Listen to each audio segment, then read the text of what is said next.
les chemins de la vie.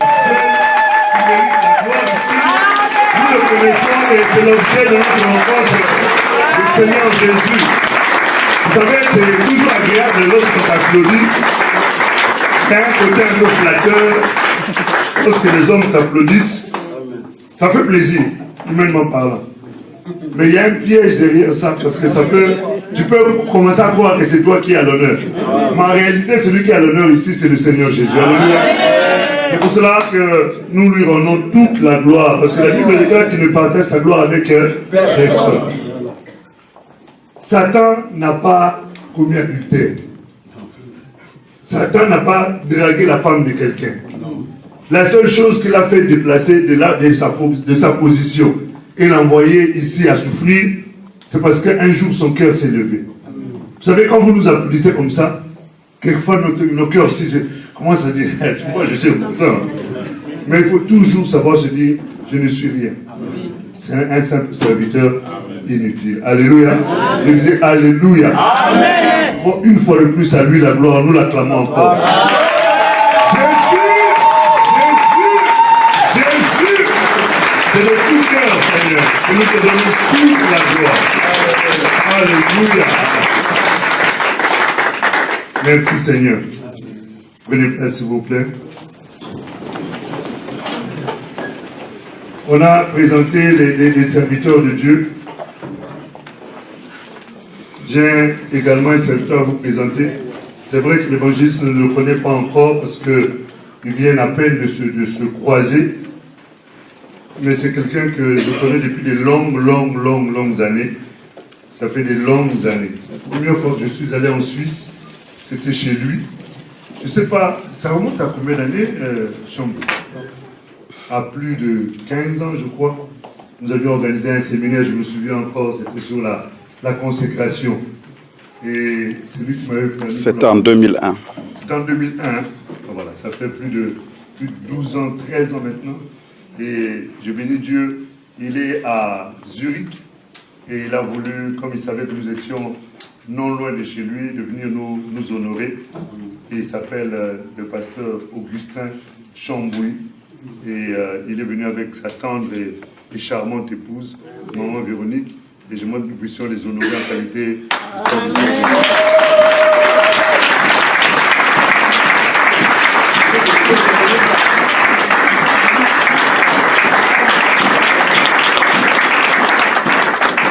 Merci beaucoup.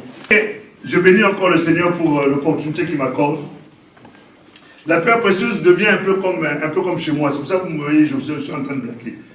Mais en d'autres endroits, je ne me permets pas. C'est parce que je me sens chez moi. Alléluia. Amen.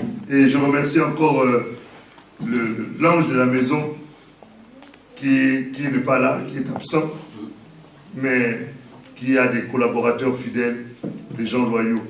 Et je répète encore, les gens loyaux, vous savez, ce sont des gens qu'on trouve de moins en moins. Ce sont des denrées rares. Chez nous, dans le domaine professionnel, lorsqu'on cherche quelqu'un qui doit remplir une mission et qu'on ne trouve pas, on appelle les moutons à 5 pattes.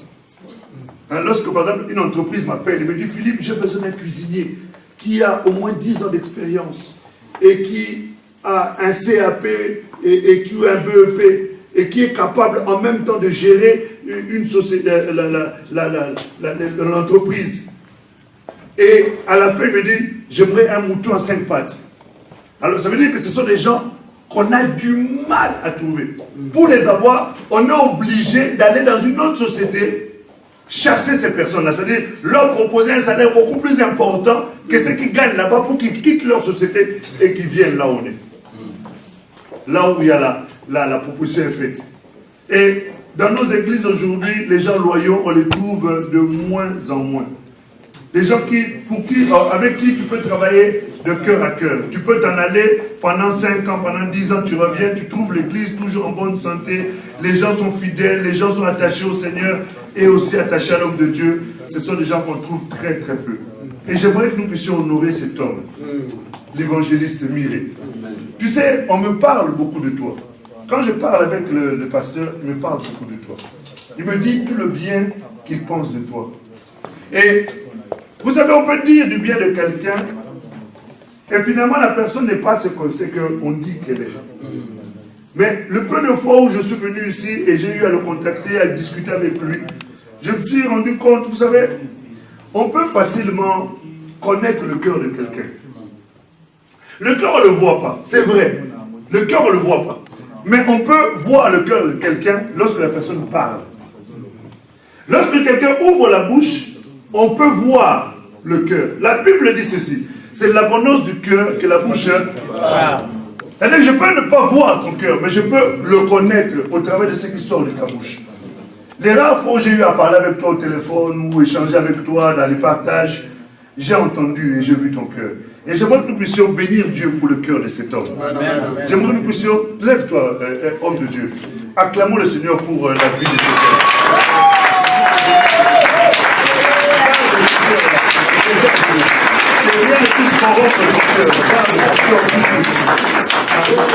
À partir de ce cœur, le Seigneur accomplira ce qu'il avait arrêté pour ta vie.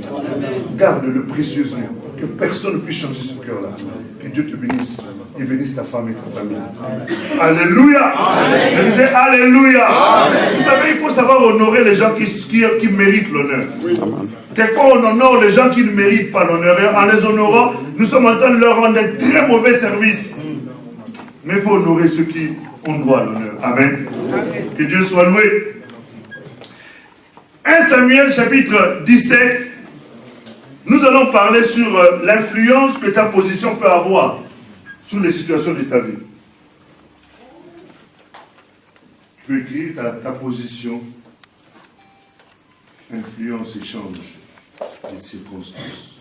Ta position, influence et change les circonstances. Nous allons faire la lecture. Est-ce que quelqu'un peut m'aider à faire la lecture avec moi dans le premier livre de Samuel, le chapitre 17, du verset 1 jusqu'au verset 11. Ensuite, nous lirons du verset 43 au verset 50, s'il vous plaît. Le plus encore, nous voulons te témoigner notre reconnaissance et gratitude. C'est avec humilité et simplicité du cœur que nous nous tenons devant de ton peuple, ô Dieu, afin d'être ta bouche, de faire entendre les oracles du Seigneur de nos glorieux des cieux. Il est écrit, je mettrai mes paroles de ta bouche, je te couvrirai de l'ombre de ma main, afin que tu puisses créer de nouvelles terres, de nouveaux cieux, et dire à Sion qu'il est ton peuple. Seigneur de nos gloires, merci parce que tu as dit, Père Saint, que tu nous donnes un esprit de révélation et de sagesse dans ta connaissance. Seigneur de nos gloires, merci de prendre la direction, l'orientation de toutes choses. Rencontre les cœurs, rencontre les vies, parle, Seigneur de nos gloires. Solutionne, Seigneur, les situations au travers de ta parole.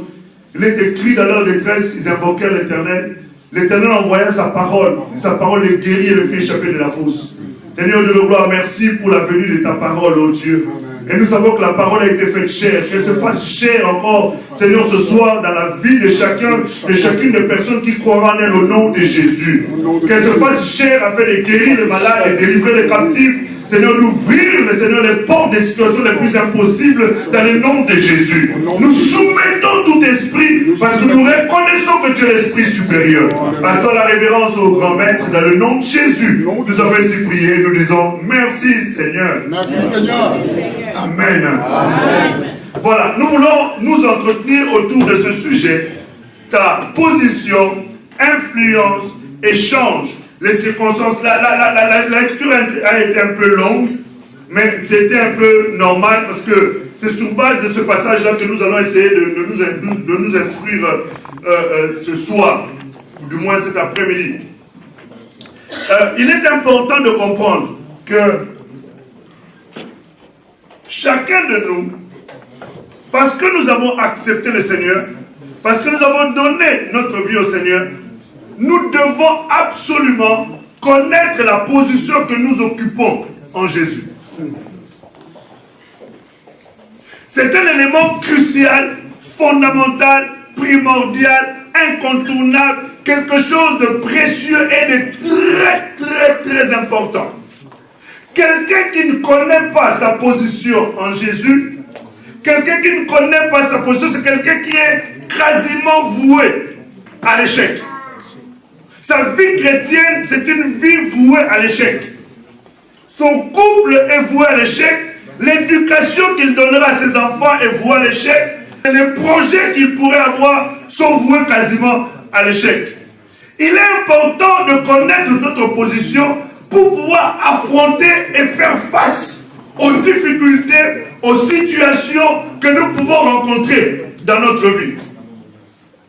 Nous sommes sur la terre et nous avons affaire à un ennemi qui ne blague pas, qui ne plaisante pas, qui n'a pas du temps à perdre et qui est prêt à détruire tout ce qui peut se présenter devant lui. Et ça, sans hésitation, sans remords, sans souci. Tant qu'il peut détruire, il détruit. Et il détruira de telle sorte que tu n'as plus la possibilité demain de te relever ou de recommencer quoi que ce soit. Je disais Alléluia. C'est pour cela qu'il est très important que chacun connaisse sa position. Le fait de connaître ta position, non seulement ça te permet de pouvoir affronter et faire face aux situations difficiles, mais également cela te permet de faire d'influencer ta vie et de faire en sorte que ta vie puisse être ne soit pas la même, ou ton futur, ou ton avenir, ou les circonstances de la vie ne puissent pas dominer sur toi, mais que toi tu puisses avoir de l'influence sur elle. Alléluia. Amen. Je disais Alléluia. Voyez-vous, ce sont les choses qui sont nécessaires à comprendre. Et par la grâce de Dieu, nous allons essayer petit à petit, tranquillement, essayer d'entrer dans les Écritures et de voir ce que Dieu veut, ce que Dieu attend de nous, ce que Dieu a fait de nous, de manière à ce que nous ne puissions pas être des sujets à manipulation. Je le dis et je le répète toujours.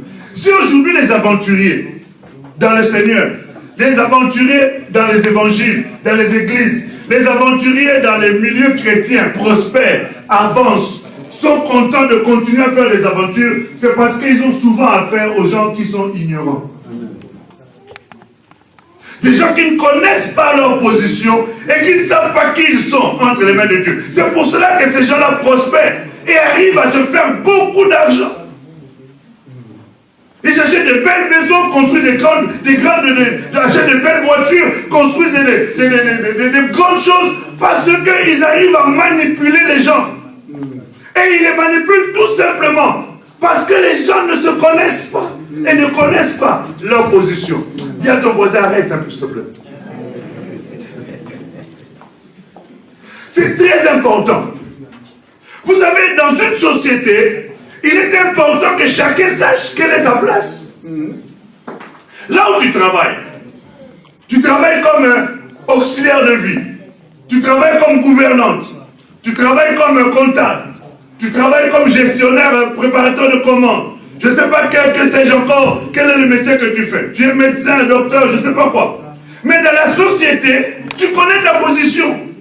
Tu sais que dans cette société-là, il y a des choses qui me sont autorisées. Il y a des choses que je ne peux pas faire parce que si j'ose faire ça, c'est le licenciement. C'est-à-dire que tu as des prérogatives qui sont les tiennes. Tu as des devoirs et tu as aussi des obligations. Et tellement tu ne remplis pas les choses qu'on attend de toi, tu te mets dans une position de fragilité. Et on peut te licencier même si tu es chrétien. Tu ne pourras pas dire à le diable, que le diable n'a rien fait. C'est toi qui n'as pas respecté les règles qui t'ont été imposées. Tu n'as pas été à ta place. Tu n'as pas respecté ta position. Il y a des choses qui te sont données, il y a des choses qui ne te sont pas données. Et dès le moment où tu vas faire les choses qui ne te sont pas données, celui qui en a les droits viendra te réprimander la première fois, te réprimander une deuxième fois, et à la troisième fois, ça sera un licenciement pour faute grave. Et pour faute grave, tu es licencié sans indemnité. Est-ce que nous nous comprenons? Ce sont des choses qui sont importantes. Pourquoi? Parce que tu ne connais pas ta position. Ça, c'est dans la vie courante. Un enfant dans une maison connaît sa position. Il sait que ça, c'est réservé à papa. Ça m'est réservé. Il sait qu'à partir de 19h30, compte tenu de mon âge, je dois être déjà à la maison. Pourquoi il le fait? Parce qu'il connaît sa position. Et en fonction de la position qu'il occupe dans la maison, il sait ce qu'il peut ou ne pas faire. Un enfant de 15 ans, de 13 ans, qui rentre dans la maison à 23 heures et il trouve ça normal, c'est un problème. Ça veut dire que les parents sont à côté de ce qu'ils doivent faire dans la vie de cet enfant. Je dis alléluia.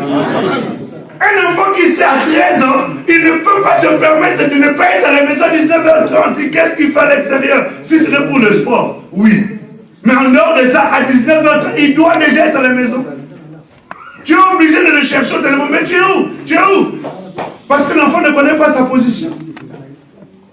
Tout c'est parce que les parents non plus ne connaissent pas leur position vis-à-vis de l'enfant. Alléluia. Je dis alléluia. C'est dans la relation de couple. Une femme, un homme connaît sa position. Un homme qui ne connaît pas sa position dans le couple, il est en train de fragiliser le couple. La Bible dit que Dieu a mis un ordre. Il y a Dieu, il y a Jésus, il y a l'homme, et puis il y a quoi après? La femme. La femme. Et après la femme, il y a les enfants. Un homme qui ne connaît pas sa position, c'est celui qui est en train de donner sa place à sa femme. Amen. Et vous savez, la Bible dit, si les fondements sont renversés, comment le juste subsistera-t-il? Si les fondements sont établis, placés, mis en place par le Seigneur, et si ces fondements ne sont pas respectés, le juste ne subsistera pas. Même Dieu devient incapable de l'agir parce que Dieu agit selon les fondements qu'il a posés. Je dis alléluia. Amen. C'est pour cela que chacun doit connaître sa position. La femme doit connaître sa position. Elle ne peut pas se permettre de faire des choses qui ne sont pas des prérogatives. De la même manière, l'homme non plus ne peut pas se permettre de faire n'importe quoi parce qu'il a une position. Est-ce que nous nous comprenons? Amen. Est-ce que nous nous saisissons bien? Gloire à Dieu. C'est ça qu'il est très important de connaître sa position. Et le fait d'ignorer cela, c'est se mettre dans une position d'échec. Et vous savez, s'il y a une chose que le diable n'ignore pas, c'est de savoir respecter les positions. Parce qu'il a déjà été victime de ça. Un jour, il n'a pas respecté la position, il sait quelles étaient les conséquences. Et c'était des conséquences pour lui irréversibles, frère. Parce qu'il n'a pas respecté la position. La Bible dit dans le livre d'Ésaïe, chapitre 14, verset 14, son cœur s'est élevé, il a voulu se mettre au-dessus de celui qui est assis dans les lieux élevés. Alléluia. Et parce qu'il n'a pas respecté sa position, la Bible dit qu'il a été précipité. Pour toujours. Et donc le diable connaît la notion de la position. Il le connaît très très bien. Et il sait aussi voir quelqu'un qui connaît sa position et quelqu'un qui ne connaît pas sa position. Amen. Et quand il se rend compte que tu ne connais pas ta position, il se frotte les mains. Voilà une proie facile. C'est pour cela que tu n'as pas le droit d'être ignorant par rapport à ta position. Regarde ton voisin, dis-lui, tu entends?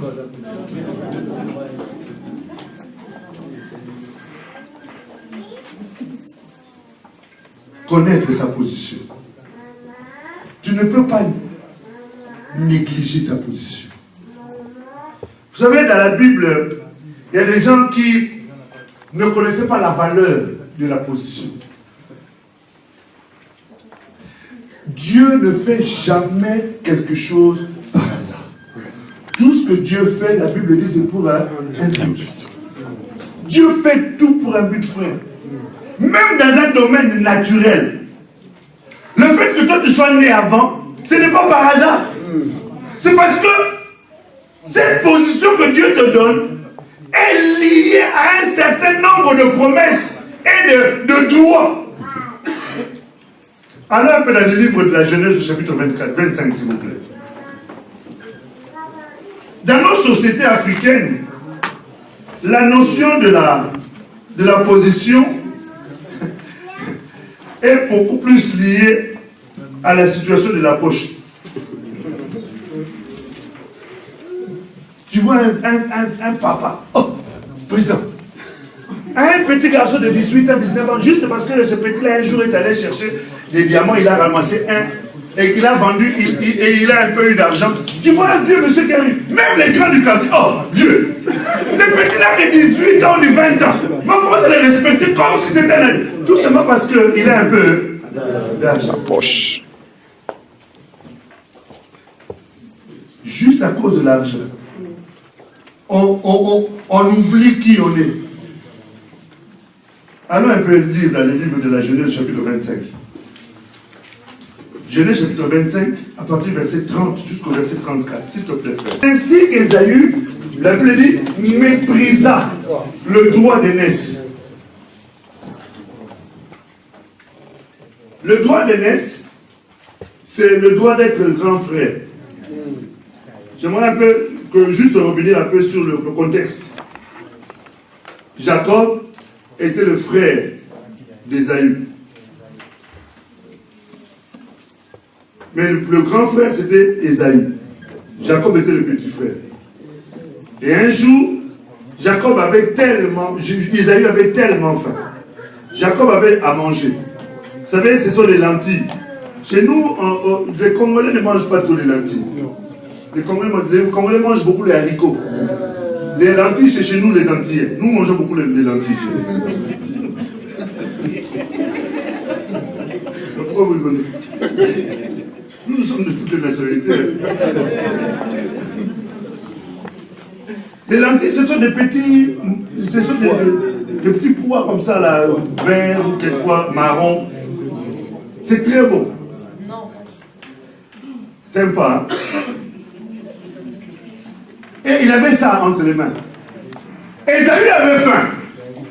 Et parce qu'il avait faim, il est venu voir son frère Jacob. Il a dit, donne-moi tes lentilles.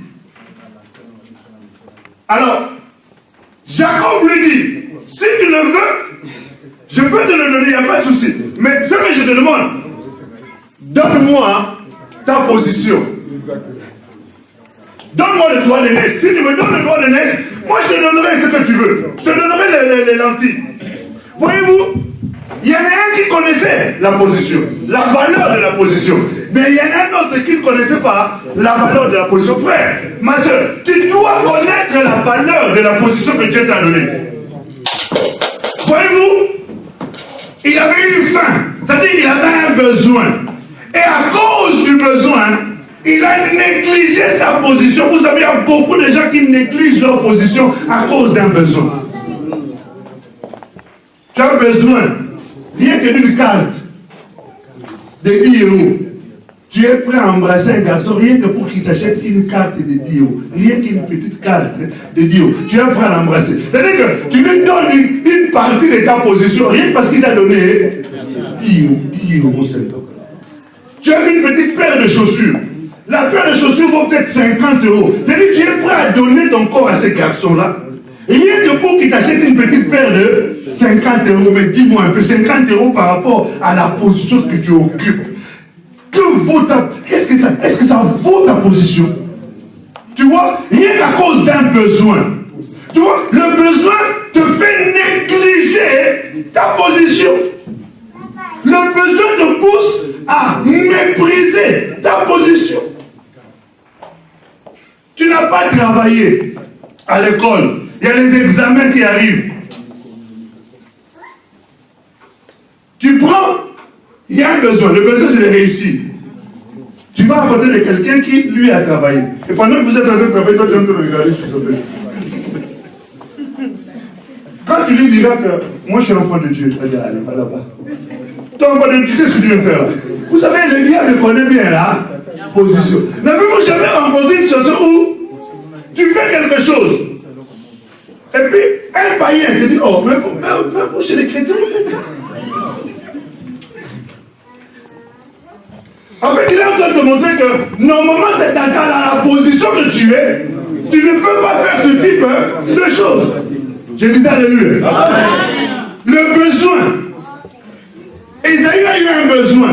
Et ce besoin l'a emmené à mépriser, à négliger. Je répète encore que chaque positionnement est lié aux promesses, est lié à une bénédiction. Il y a des privilèges que Dieu donne à une personne. Vous savez, quelqu'un qui est un aîné dans la famille et le cadet n'ont pas les mêmes privilèges. Amen. Dites-moi un peu, quand le papa meurt, quand le père meurt, à qui en règle générale, à moins que ce papa n'ait pas d'enfant, Mais en général, quand il a un enfant, à qui le père laisse le testament? Celui qui doit gérer le testament, c'est qui?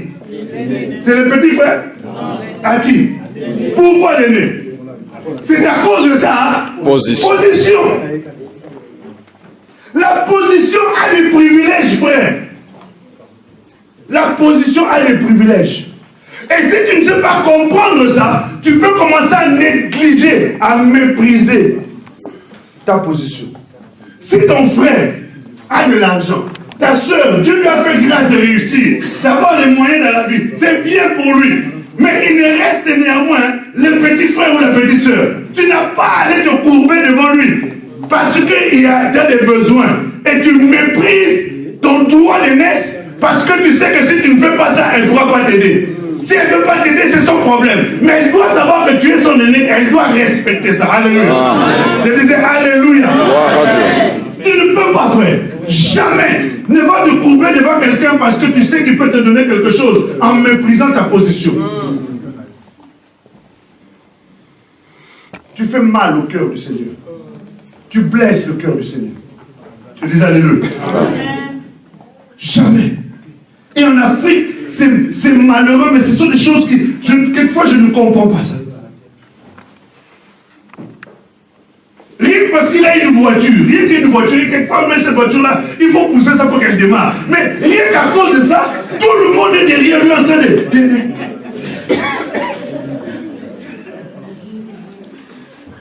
Normalement, ce type de voiture ici, tu n'as même pas le droit de rouler avec. À la casse directe.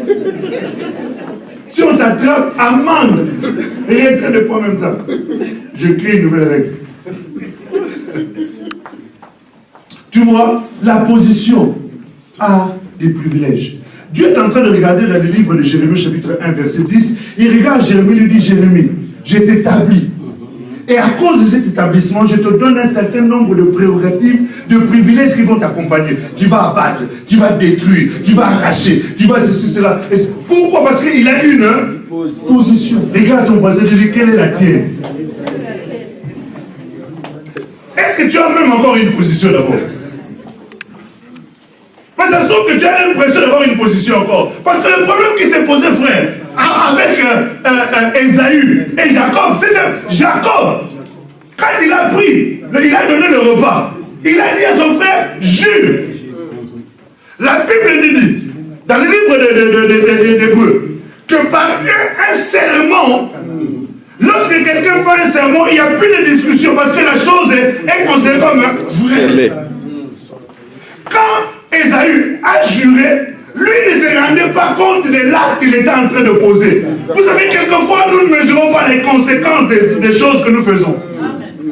C'est seulement lorsque nous sommes confrontés à une certaine réalité qu'on veut agir, on se rend compte, mais ça ne marche pas. Mais c'est normal que ça ne marche pas. Parce que tu avais déjà vendu ton droit à ta position depuis longtemps. Je dis alléluia. Satan, je te chasse. Il te regarde, qui? Tu dois me chasser toi. Allez, tais-toi. Alléluia. Il y a encore un autre. On était en train de chasser le démon, frère. Ah, vraiment, il ne faut pas blaguer avec la position. Au nom de Jésus, au nom de Jésus. Il était assis dans le coin. Il fallait qu'il reste avec il vient. Et après, c'est une fille qui avait, c'est une petite à qui on avait communiqué la sorcellerie depuis le ventre de sa mère. Et à l'âge à laquelle on était en train de faire la délivrance, elle avait 14 ans. Donc elle était déjà bien expérimentée dans le domaine de la sorcellerie.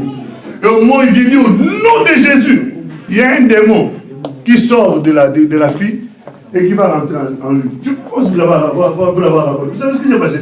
Subitement, on a vu le frère. Il s'est mis à genoux. On a arrêté la délivrance pour se tourner maintenant et délivrer lui. Quand on a délivré, on a dit, allez, va là-bas, t'asseoir là. En fait, il avait déjà vendu la position.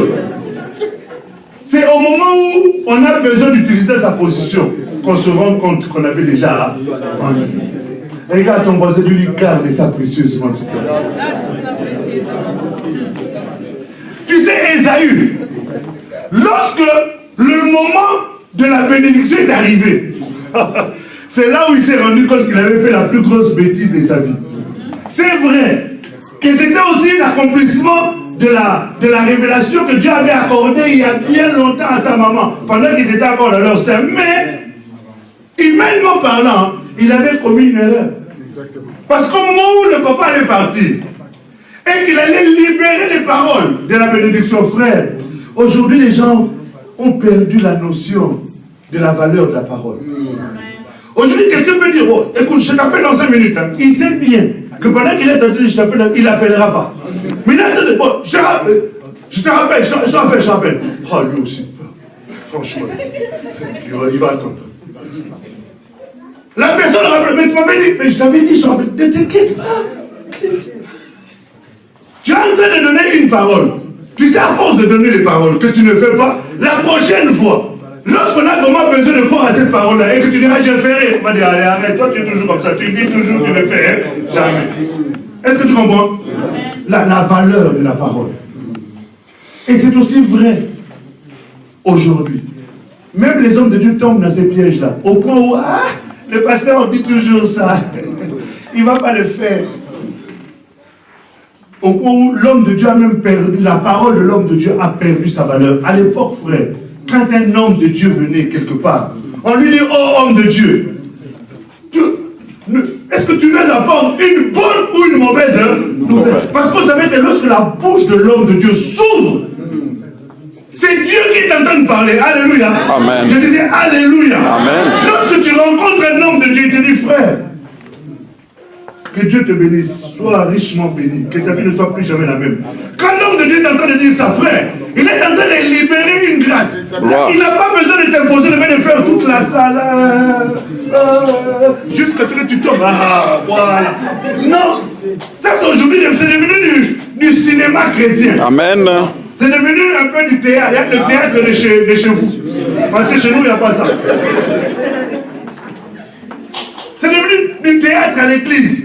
On n'a pas besoin de ce théâtre-là. Si un homme de Dieu prononce une parole, frère, cette parole suffit pour changer ta vie pour toujours. Gloire à Dieu. Est-ce que nous comprenons? La puissance de la parole de l'homme de Dieu. Aujourd'hui, c'est la parole de l'homme de Dieu a perdu ça. Si, vous voyez, je suis en train de prêcher là. Pendant que je suis en train de parler, frère, reçois ce que je dis comme étant parole de Dieu. Amen. Si tu la reçois, elle te bénira. Elle changera ta vie. Elle fera prospérer ta vie. Elle ouvrira les portes de ta vie. Elle t'apportera la guérison, la délivrance, les solutions dans ta vie.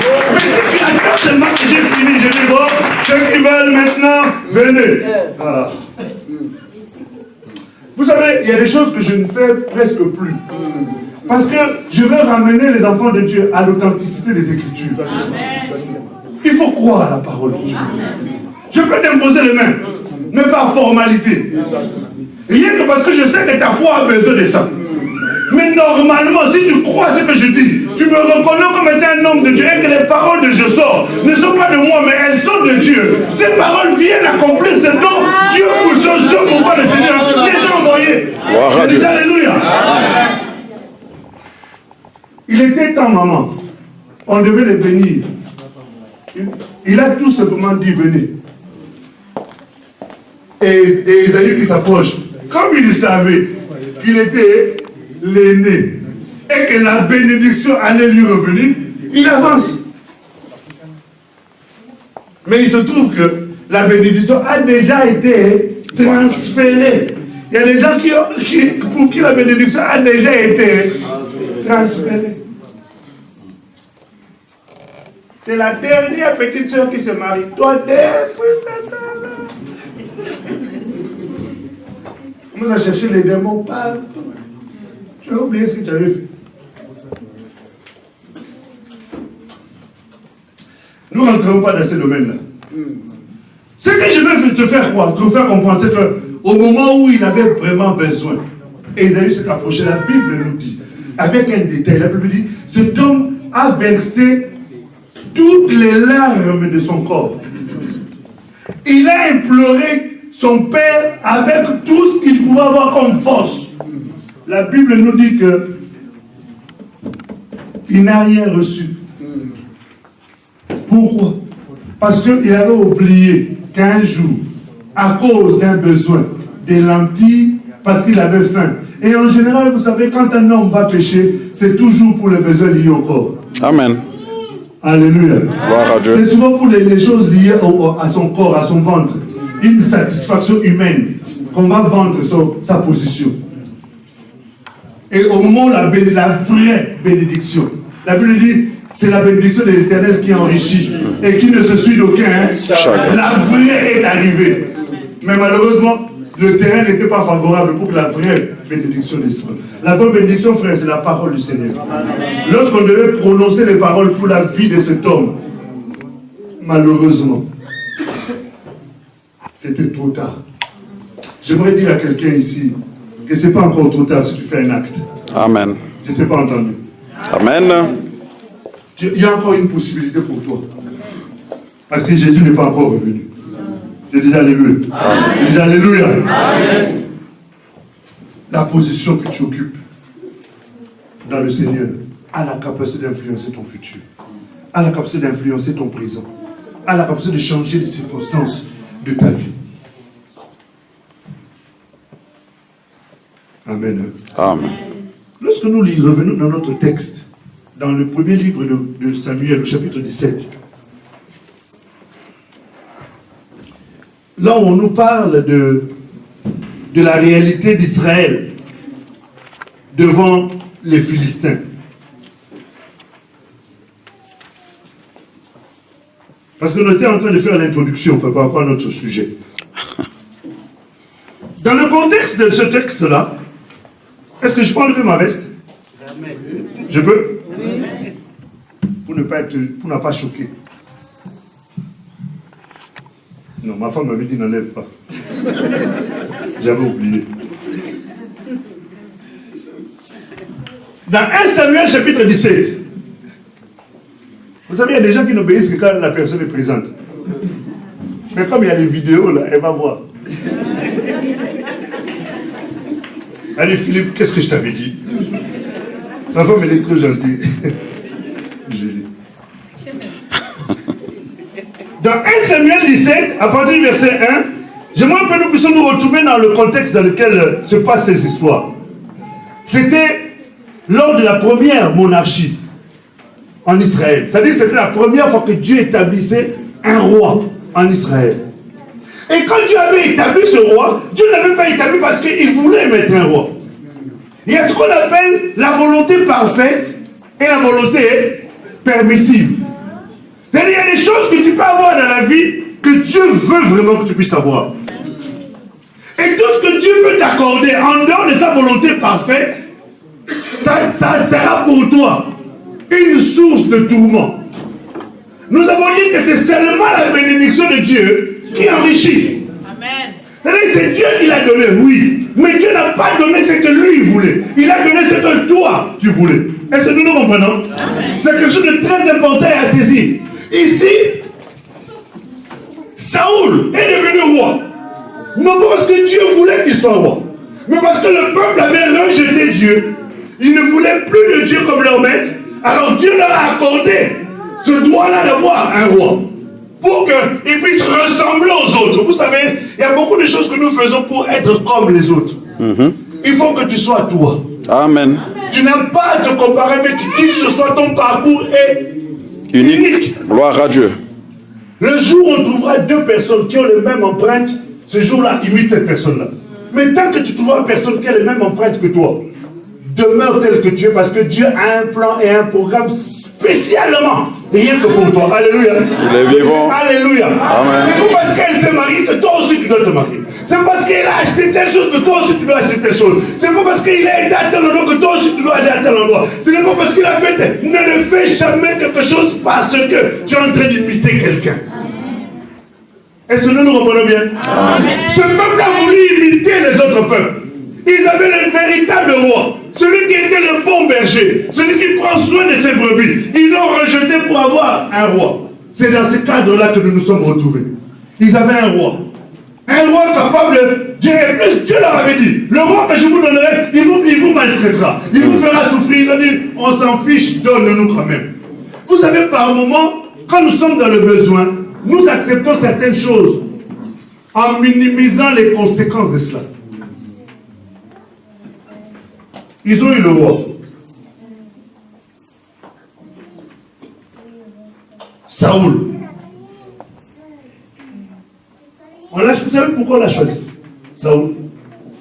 Parce qu'il était grand. Il était costaud.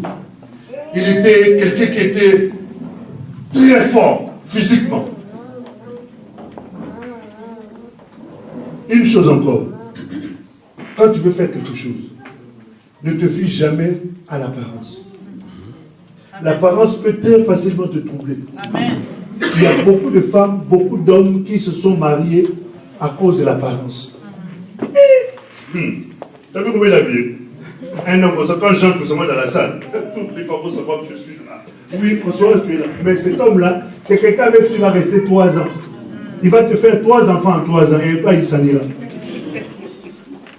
Parce que tu t'es fié tout simplement à l'apparence. C'est vrai, quand les gens vous voient entrer, ça va. Mais quand vous rentrez à la maison, c'est quelqu'un qui te tourmente. Il te frappe quasiment tous les jours. Et puis il ne te respecte pas. Tais-toi, toi, la grosse. Mais qui m'a rendu gros? C'est pas toi avec les enfants qui m'a fait. Ah, tu parles comme ça? Hein? C'est à moi que tu parles? Ah. Mais tu avais voulu l'épouser à cause de quoi? Je dis alléluia. Comprends que ces gens-là ont imité, n'imite jamais quelqu'un fait.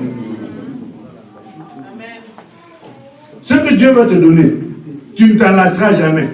Gloire à Dieu. Alléluia. Amen. Tu prendras toujours plaisir à ça parce que tu sais que c'est une bénédiction qui vient. Hein? Tu sais.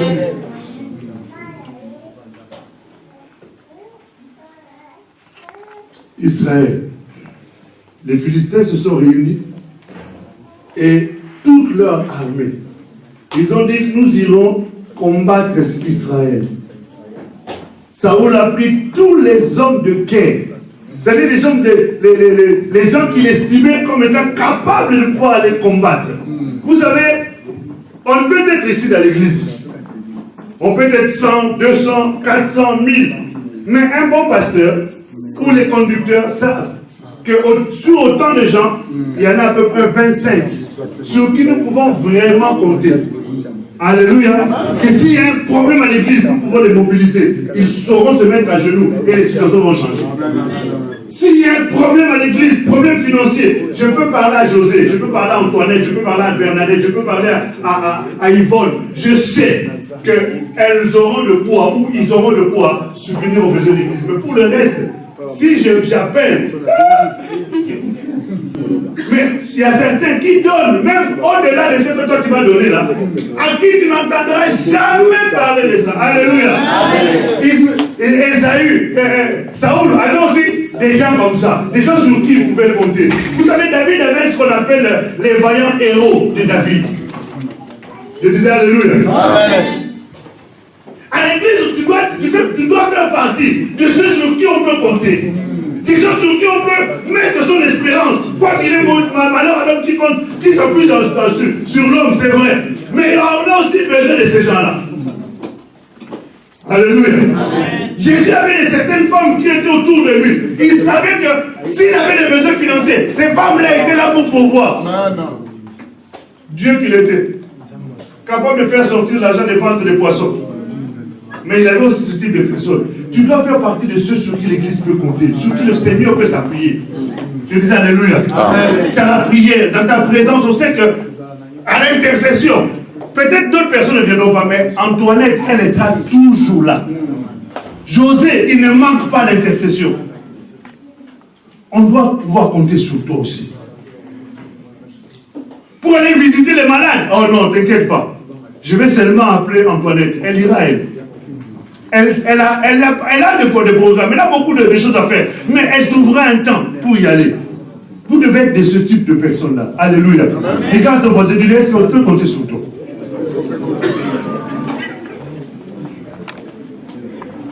On sait que dans les séminaires, lui, il ne manquera pas. Il sera toujours là pour jouer à la guitare, il sera toujours là pour filmer, il sera toujours là pour chanter, il sera toujours là pour présider. C'est-à-dire que dans les priorités de son temps, il sait que sur eux, je peux m'appuyer. Est-ce que nous nous reprenons bien? Vous savez, les pasteurs, ce sont des gens qui souffrent beaucoup. Hein. Pendant que tout le monde rentre à la maison, aller dormir, pendant que tu montes sous ton lit à 21 h, on entend, tous les voisins savent que tu dors. Lui, le pasteur, il est en train de réfléchir comment on va payer le loyer. Toi, tu t'en fiches. Est-ce que ça t'arrive un jour de t'asseoir et de dire, bon, est-ce que ce mois-ci, est-ce qu'on a assez d'argent pour payer le loyer? Est-ce que tu te poses la raison? Et sincèrement, non. Mais il y a des gens à l'église qui se posent cette question. Ils se disent, à la fin du mois, il faut que je réserve au moins 100 €, 150 € de mon argent. C'est vrai, cet argent, je peux le faire autre chose, mais je mets ça sur un compte à côté pour l'église. Mais j'attendais des amens en réalité. J'attendais des dire, amen, pasteur, parle-nous. Je disais alléluia. Amen. C'est important, frère. C'est important. Saoul a mis des gens de guerre, des gens à côté, des gens sur qui il pouvait compter, avec qui il pouvait aller à la guerre.